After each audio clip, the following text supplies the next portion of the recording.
যুক্তরাষ্ট্রের রীতি অনুযায়ী দায়িত্ব ছাড়ার পরও সাবেক প্রেসিডেন্টরা কিছু গোয়েন্দা তথ্য পান। নিরাপত্তা ছাড়পত্রের আওতায় তারা প্রবেশ সীমিত থাকা জায়গাগুলোতেও যেতে পারেন। তবে এখন থেকে আর এই সুযোগ থাকছে না সাবেক মার্কিন প্রেসিডেন্ট জো বাইডেনের।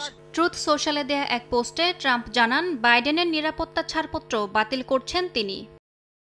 ট্রাম্প বলেন, এখন থেকে বাইডেনের গোপন তথ্য পাওয়ার আর কোনো প্রয়োজন নেই। বাইডেন নিজেই এই দৃষ্টান্তের উদাহরণ করে গেছেন উল্লেখ করে ট্রাম্প বলেন, 2021 সালে বাইডেন তার নিরাপত্তা ছাড়পত্র তুলে নিয়েছিলেন এবং তাকে যেন জাতীয় নিরাপত্তার আর কোনো খবর না দেওয়া হয় সেজন্য গোয়েন্দা সংস্থাকে নির্দেশনাও দিয়েছিলেন তিনি। ব্রিটিশ গণমাধ্যম বিবিসি বলছে, এর আগে 50 জনের বেশি সাবেক গোয়েন্দা কর্মকর্তার নিরাপত্তার ছাড়পত্র বাতিল করেন ট্রাম্প। ওই গোয়েন্দা কর্মকর্তাদের বিরুদ্ধে বাইডেনের পক্ষে 2020 সালের নির্বাচনে হস্তক্ষেপের অভিযোগ আনেন তিনি। 2021 সালে ক্যাপিটল হিলে হামলার ঘটনার পর ট্রাম্পের নিরাপত্তা ছাড়পত্র তুলে নিয়েছিলেন বাইডেন। তখন তিনি বলেন, ট্রাম্পের আচরণ প্রমাণ করে তিনি আর গোপন গোয়েন্দা তথ্য পাওয়ার উপযুক্ত নন।